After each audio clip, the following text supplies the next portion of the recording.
Hello class. तो आज हम लोग बात करने वाले हैं पैथोजेनेसिस एंड डिजीज़ के बारे में। जो कार्निबैक्टीरियम डिप्थीरिया है, ठीक है, वो कौन सी डिजीज़ काज करता है, उसका मोड ऑफ इन्फेक्शन क्या रहता है, इन चीज़ों के बारे में बात करने वाले हैं। ठीक है, तो डिजीज़, पहली बात पैथोजेनेसिस होता क्या है। पैथोजेनेसिस का मतलब होता है जो मैकेनिज़्म ऑफ डिजीज़ डेवलपमेंट है उसके बारे में। मतलब जो बैक्टीरिया है, बैक्टीरिया की जो बॉडी में कैसे एंटर करेगा, कैसे वहाँ पे इंक्रीज करेगा, अपनी कॉलोनी को कैसे इंक्रीज करेगा, टॉक्सिन्स का फार्मेशन कैसे करेगा और डिजीज़ कैसे प्रोड्यूस करता है। तो इन चीज़ों के बारे में हम पैथोजेनेसिस के बारे में पढ़ते हैं। ठीक है, तो मोड ऑफ इन्फेक्शन इसका क्या रहता है, तो ड्रॉपलेट इन्फेक्शन या फिर रेस्पिरेटरी रोग। मेनली जो कार्निबैक्टीरियम डिप्थीरियाई है, इसका मेनली अगर देखा जाए तो ये स्प्रेड किसके थ्रू होता है, ड्रॉपलेट इन्फेक्शन के थ्रू। मतलब जब कोई इन्फेक्टेड पर्सन क्या करेगा, स्नीजिंग करता है या फिर टॉकिंग करेगा या फिर कफ खांसता है, तो उससे क्या होगा, उसकी जो स्लाइबा है या फिर जो रेस्पिरेटरी ड्रॉपलेट्स होते हैं उनके थ्रू जो बैक्टीरिया हो गया वो बाहर निकलेगा और उसके और जो वहाँ पे जो अब दूसरा पर्सन होगा वो ड्रॉपलेट्स को क्या करेगा, इनहेल करेगा। तो वो जब इनहेल करता है तो इनहेल के साथ वो क्या करेगा, बैक्टीरिया को भी इनहेल कर लेता है और वो वहाँ पे उसके अपर रेस्पिरेटरी ट्रैक्ट में एंटर कर जाता है बैक्टीरिया।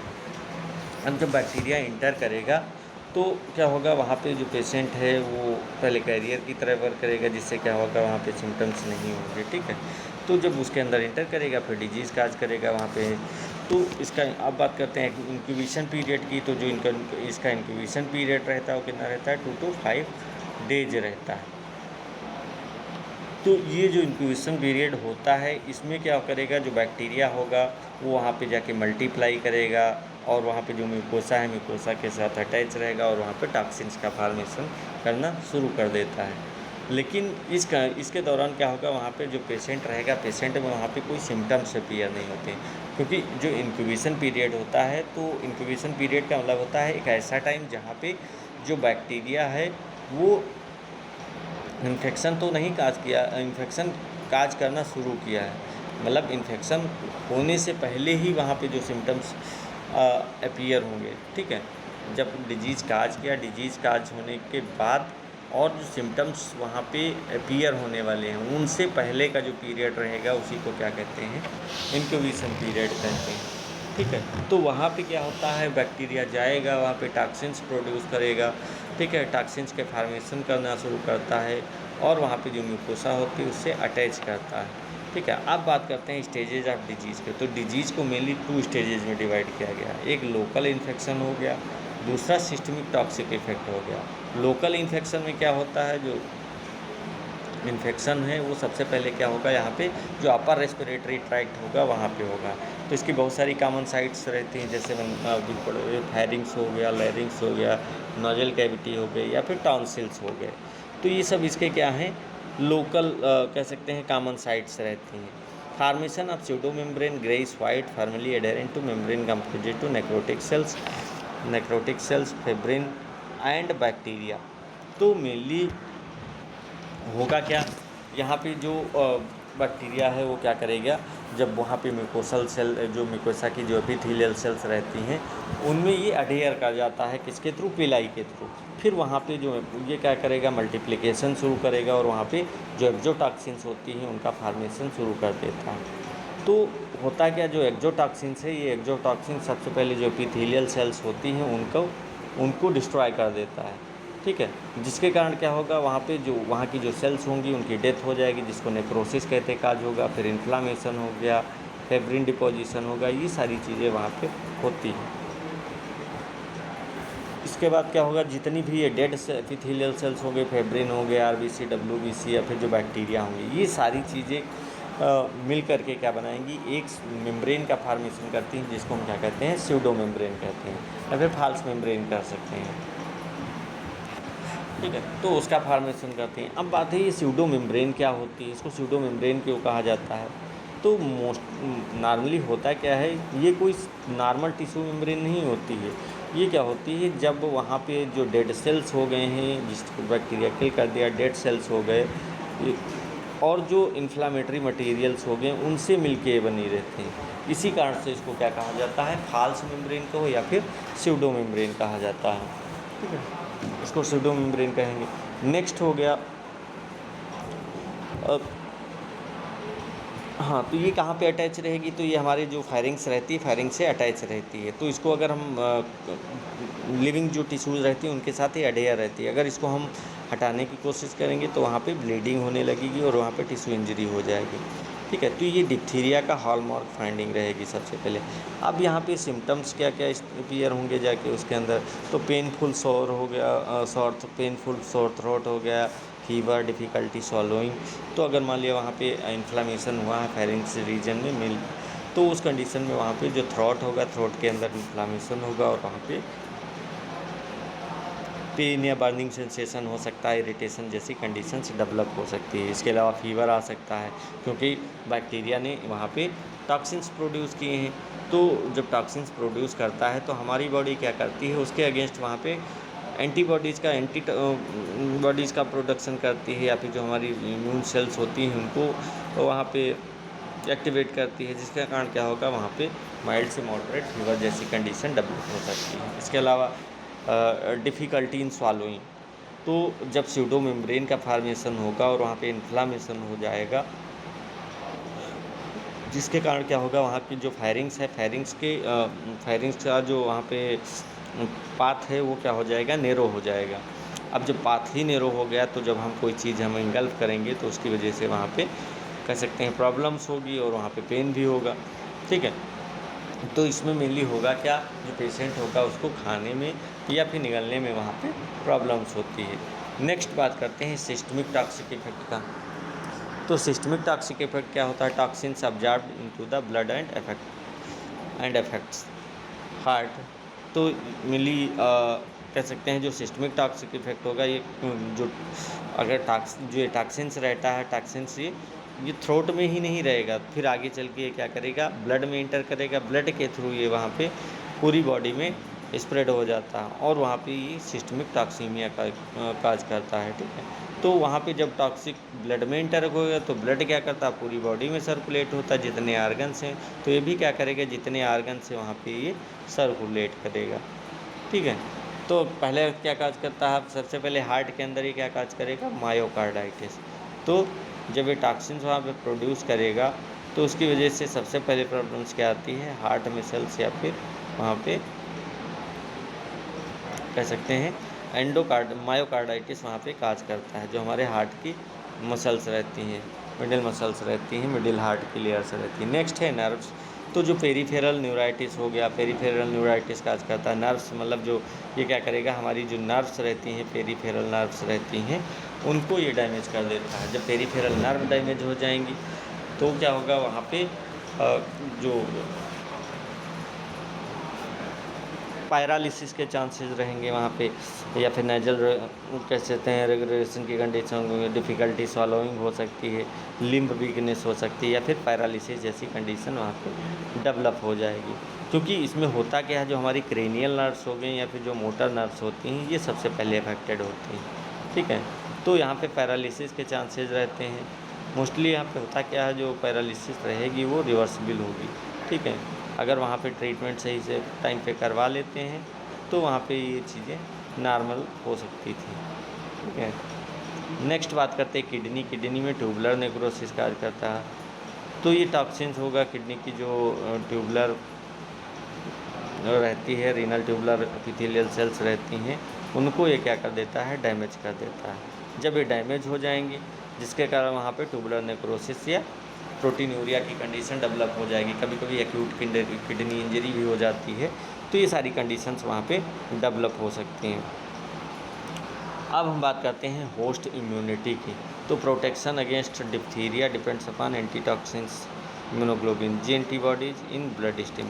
सबसे पहले होस्ट इम्यूनिटी का मतलब क्या होता है, तो होस्ट इम्यूनिटी का मतलब जो हमारी होस्ट की बॉडी रहेगी, ठीक है, वो कोई भी टाइप का बैक्टीरिया है वहाँ पे, या जो उसके टॉक्सिन्स हो गए, उनसे अपने आप को ये क्या करता है, प्रोटेक्ट करने का काम करता है। ठीक है, जो प्रोटेक्ट करने का काम करेगा, क्योंकि हमारा जो इम्यून सिस्टम होगा वो वहाँ पे हमारी इम्यूनिटी को स्ट्रांग करेगा, ठीक है। इसलिए वहाँ पे जो कार्निबैक्टीरियम डिप्थीरिया ही होंगी और जो उसके टॉक्सिन्स होंगे उनसे वहाँ पे मिलती है। अब यहाँ पे जो बैक्टीरिया रहेगा, बैक्टीरिया भी क्या करेगा, अपने आप को प्रोटेक्ट करने के लिए वहाँ पे टॉक्सिन्स सिक्रीट करता है, उससे बैक्टीरिया खुद को प्रोटेक्ट करने के लिए रिस्पॉन्सिबल होता है, ठीक है। तो जो डिप्थीरिया में प्रोटेक्शन बैक्टीरिया रहेंगे उनके कह सकते हैं अगेंस्ट नहीं बल्कि टॉक्सिन्स के अगेंस्ट वहाँ पे वर्क करती हैं। तो जो एंटी टॉक्सिन एंटीबॉडीज़ होती हैं जिनको हम मेनली क्या कहते हैं, इम्यूनोग्लोबिन जी कहते हैं, ठीक है। तो ये क्या करेंगी, वहाँ पे ब्लड में इंटर करेंगे, फिर वहाँ से जो इम्यूनोग्लोबिन जी एंटीबॉडीज़ होंगी उनसे बाइंड करके क्या करेंगी, इनएक्टिवेट वहाँ पे बना देंगी, ठीक है। इससे जो टॉक्सिन सेल के अंदर इंटर जब वो नहीं कर पाएंगी तो उससे क्या होगा, वहाँ पे जो टिश्यू होंगे वो डैमेज नहीं होंगे, ठीक है। Next immunity can developed by, तो जो इम्यूनिटी जो होस्ट में इम्यूनिटी है मोस्टली दो तरीके से उनको डेवलप किया जाता है, एक्टिव इम्यूनाइजेशन के थ्रू, एक नेचुरल इन्फेक्शन या फिर क्लिनिकल सब क्लिनिकल के थ्रू। तो इन्फेक्शन को थ्रू तो सबसे पहले बात करते हैं एक्टिव इम्यूनिटी। तो एक्टिव इम्यूनाइजेशन का मतलब होता है वहाँ पे जो पर्सन है वो डिप्थीरिया टॉक्सॉइड वैक्सीन उसको देते हैं, जिससे क्या होगा, ये टॉक्सिन्स वहाँ पे डिजीज़ नहीं काज करेंगे लेकिन हमारे इम्यून सिस्टम को एंटीबॉडी बनाने के लिए एक्टिवेट कर देते हैं, ठीक है। तो ये ऐसे टॉक्सिन्स होते हैं जिससे क्या होगा, वहाँ पे जिनको हम क्या कह सकते हैं, इनएक्टिव कर दिया जाता है, ठीक है। जब वो इनएक्टिव हो जाएंगे तो वहाँ पे उनको कह सकते हैं एंटर कर किसी हेल्दी पर्सन के अंदर वहाँ पे इंजेक्ट करेंगे, तो वो वहाँ पे जाके इम्यून सिस्टम को एक्टिवेट करेंगे और वहाँ पे जब इम्यून सिस्टम को एक्टिवेट करेंगे तो उसके अंदर पर्सन के अंदर एंटीबॉडीज़ का फार्मेशन स्टार्ट हो जाता है, ठीक है। तो जब एंटीबॉडीज़ का फार्मेशन स्टार्ट हो जाएगा, क्योंकि जो हमारी बीटा सेल्स हैं या फिर जो हमारी बीटा सेल्स होंगी, प्लाज्मा सेल्स होंगी, ये एक्टिवेट हो जाती हैं और वो वहाँ पे एंटीबॉडीज़ का फार्मेशन शुरू कर देती हैं, ठीक है। और इसके अलावा यहाँ पे मेमोरी सेल्स का भी फार्मेशन होता है, जिससे क्या होगा, जब मेमोरी सेल्स होंगी ये क्या करती हैं, जब फर्दर कभी आगे वहाँ फ्यूचर में अगर वहाँ पे डिप्थीरिया टॉक्सिन्स बॉडी में आएगा तो इम्यून सिस्टम हमारा तुरंत एंटी टॉक्सिन्स बना करके उस टॉक्सिन्स को न्यूट्रलाइज कर देगा। तो इसीलिए देखो बहुत सारे प्रोग्राम चलाए जाते हैं, बहुत सारे जैसे डीपीटी हो गया या फिर डीटीएपी हो गया, टीडी हो गया, ये सारे वहाँ पे वैक्सीन्स रहते हैं, ये दिए जाते हैं, ठीक है। नेक्स्ट है क्लिनिकल सब क्लिनिकल इन्फेक्शन। तो क्लिनिकल इन्फेक्शन में क्या आता है, जो पर्सन होगा उसके अंदर जो कह सकते हैं सिम्टोमिक डिप्थीरिया होगी वो होगी, ठीक है, और वो ठीक भी हो जाता है।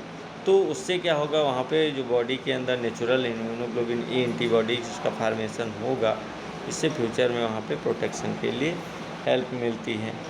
नेक्स्ट है सब क्लिनिकल इन्फेक्शन। तो सब क्लिनिकल इन्फेक्शन में कभी कभी क्या होता है, जो बॉडी रहेगी, बॉडी में इन्फेक्शन तो होगा लेकिन वहाँ पे सिम्टम्स बहुत ज़्यादा अपीयर नहीं होंगे, बहुत ही कम अपीयर होंगे या बिल्कुल वहाँ पे अपीयर ही नहीं होंगे। तो ऐसे क्या होता है, इन्फेक्शन होगा वो सब ऐसे जो इन्फेक्शन होगा इसको क्या कहते हैं, सब क्लिनिकल इन्फेक्शन कहा जाता है। फिर भी जो इम्यून सिस्टम होगा वो क्या करेगा, वहाँ पे एंटीबॉडीज़ का फार्मेशन करेगा। तो होगा क्या, इससे क्या होगा, इसीलिए जो बिना बीमारी के कह सकते हैं वहाँ पे हमारी जो इम्यूनिटी होती है वो डेवलप हो जाती है, कोई डिजीज़ भी काज नहीं होगी और वहाँ पे जो इम्यूनिटी होगी वो भी डेवलप हो जाएगी, ठीक है। नेक्स्ट हम बात करने वाले हैं पैसिव इम्यूनिटी के बारे में। तो पैसिव इम्यूनिटी क्या होती है, पैसिव इम्यूनिटी मतलब जो वही बर्थ के बाद लगभग वही 6 मंथ तक क्या होगा, जो बेबीज़ रहेगा, बेबीज़ का जो इम्यून सिस्टम रहेगा वो कम्प्लीटली मैच्योर नहीं होता है। तो इस दौरान क्या करेंगे, जो मदर रहेगी, मदर की जो एंटीबॉडीज़ होंगी वो बॉडी जो चाइल्ड रहेगा उसको प्रोटेक्शन प्रोवाइड करती हैं, ठीक है। तो इसी को क्या कहेंगे, इसी को पैसिव इम्यूनिटी कहते हैं, ठीक है। तो पैसिव इम्यूनिटी के में क्या होता है, जो चाइल्ड होगा वो चाइल्ड के अंदर खुद से एंटीबॉडीज़ का फार्मेशन नहीं होता है, बल्कि जो मदर रहेगी, मदर के अंदर एंटीबॉडीज़ तैयार होकर फिर वो कहाँ जाएंगी, चाइल्ड के अंदर जाएंगी, ठीक है। तो ये कैसी भी हो सकती हैं, जैसे सबसे पहले बात करते हैं वहाँ पे ट्रांसप्लासेंटल ट्रांसफ़र, ठीक है। तो ट्रांसप्लासेंटा ट्रांसफ़र क्या होता है, जब प्रेगनेंसी होगी, प्रेगनेंसी के दौरान क्या होता है, जो इम्यूनोग्लोबिन जी एंटीबॉडीज़ रहती हैं ये प्लासेंटा के थ्रू वहाँ पे मदर टू फीटस वहाँ पे ब्लड के थ्रू इंटर कर जाती हैं। तो इसी को क्या कहेंगे, ट्रांसप्लासेंटल ट्रांसफ़र कहते हैं। ठीक है, कि बर्थ के टाइम ही वहाँ पे जो न्यूबॉर्न रहेगा उसके ब्लड में मैटरनल इम्यूनोग्लोबिन इंटर कर जाएंगी, वहाँ पे प्रेजेंट रहेंगी। ठीक है, तो यही एंटीबॉडी क्या करेंगी, जो डिप्थीरिया टॉक्सिन्स हो गया या फिर जो अदर टॉक्सिन्स हो गए उनसे प्रोटेक्शन प्रोवाइड करती हैं।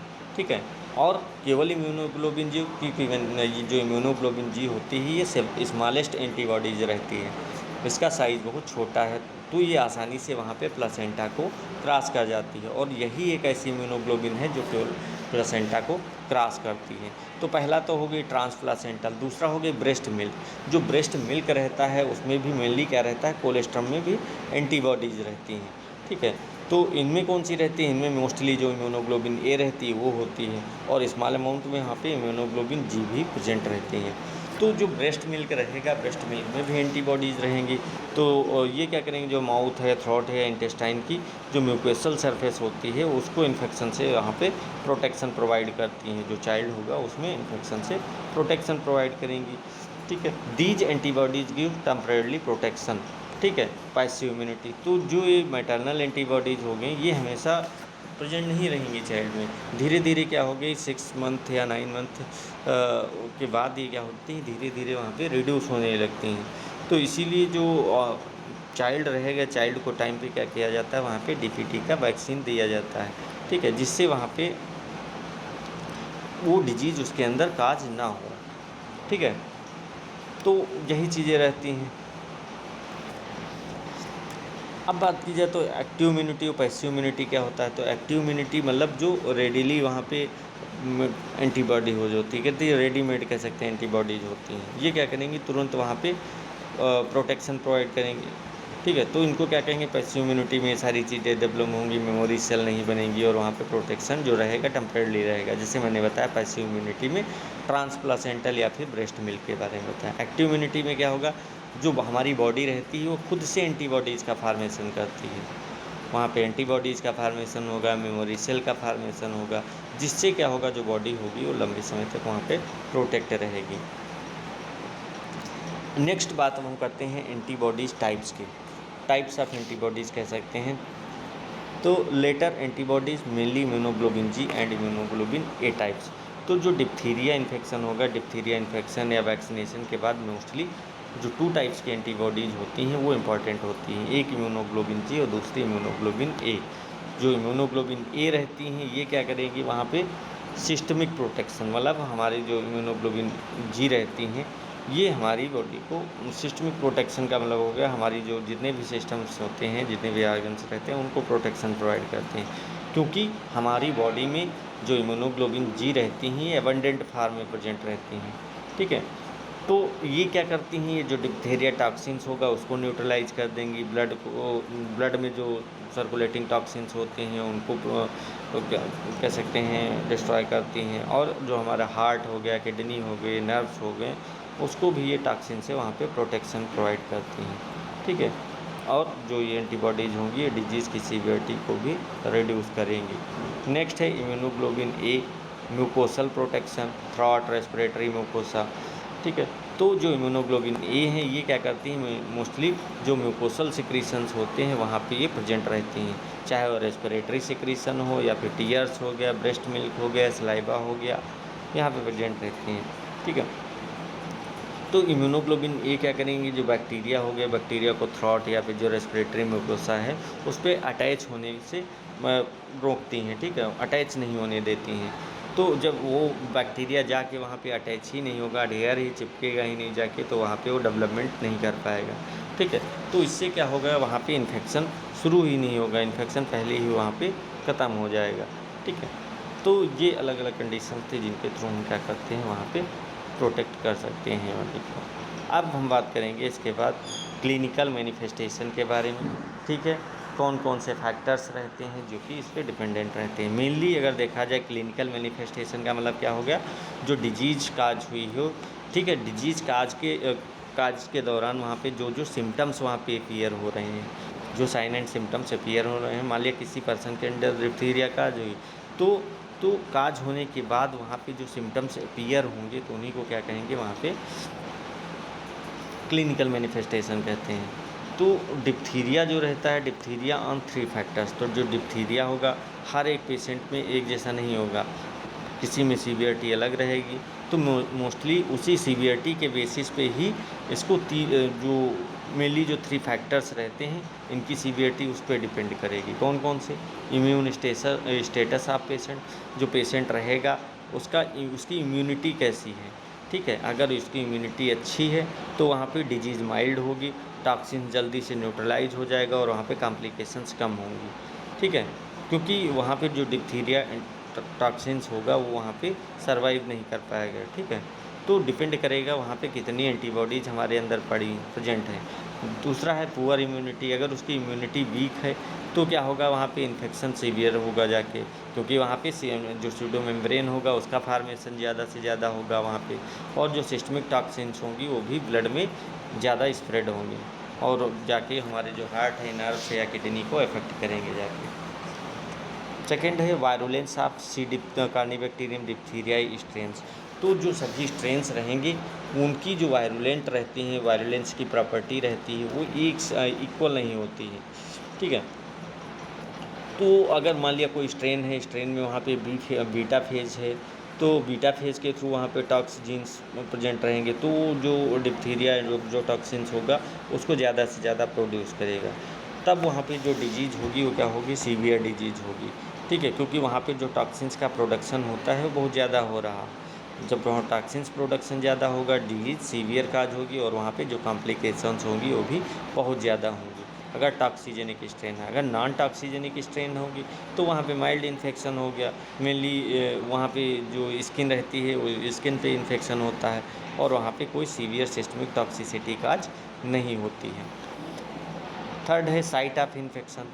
तो जो साइट ऑफ इन्फेक्शन, तो डिजीज़ की सीवियरिटी किस पे डिपेंड करेगी कि बैक्टीरिया किस आर्गन को अफेक्ट कर रहा है, ठीक है। अगर मान लिया फेरिंग्स को इफेक्ट कर रहा है तो वहाँ पे सॉर थ्रोट की कंडीशन होगी। अगर मान लिया लैरिंग्स को इफेक्ट कर रहा है तो वहाँ पे हो सकता है ब्रीदिंग डिफ़िकल्टी हो, हार्सनेस जैसी कंडीशन डेवलप हो। ट्रैकिया हो गया, ट्रैकिया को इफेक्ट करेगा तो एयरवे ऑब्स्ट्रक्शन होगा। अगर नाजिल कैविटी में ही वहाँ पे इन्फेक्शन काज किया तो नेजल डिस्चार्ज की कंडीशन डेवलप होगी, ठीक है। इसी तरह अगर स्किन को इन्फेक्ट किया तो वहाँ पे क्रोनिक अल्सर जैसी कंडीशन डेवलप हो सकती है, ठीक है। तो डिपेंड करता है साइट ऑफ इन्फेक्शन की कि वहाँ पे डिजीज़ कहाँ काज हो रही है, ठीक है। तो जहाँ पे डिजीज़ काज हो रही उसी के बेसिस पे वहाँ पे सीवियरिटी भी उसकी ज़्यादा रहती है, ठीक है। तो अगर स्किन पे डिजीज़ काज हुई तो वहाँ पे कह सकते हैं वहाँ पे अल्सर काज हो सकता है, क्रोनिक अल्सर हो सकता है, ठीक है। तो डिपेंड करता है कंडीशन पे कहाँ पे डिजीज़ काज कर रही है, ठीक है। तो चलिए आज इतना ही रखते हैं, नेक्स्ट क्लास पढ़ेंगे हम रेस्पिरेटरी डिप्थीरिया क्या होती है उसके बारे में पढ़ेंगे। ओके क्लास, आज इतना ही रखते हैं, बाकी next class. Thank you class.